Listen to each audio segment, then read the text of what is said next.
Saya nasihatkan kepada yang gagal, yang tak ada sale lagi, yang masih mencari kerja, yang masih nak membuka ekonomi, teruskan usaha, jangan berhenti.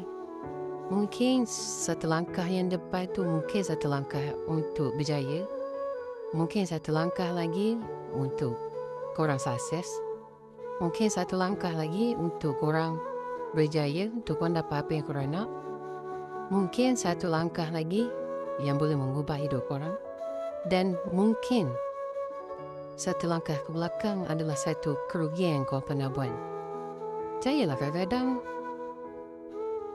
benda tu datang dalam fikiran, sama ada pemikiran syaitan ataupun korang sendiri terfikir patut ataupun tidak patut aku buat yang ni ataupun buat yang itu, ataupun aku kena buat benda lain. Kadang-kadang kau perlu ambil masa yang lama untuk kau temui diri kau yang sebenar. Bila kau dah jatuh dan kau bangun, kau janganlah cari orang yang hilang time kau jatuh.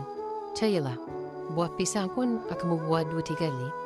Ini kan hati manusia. Bye-bye.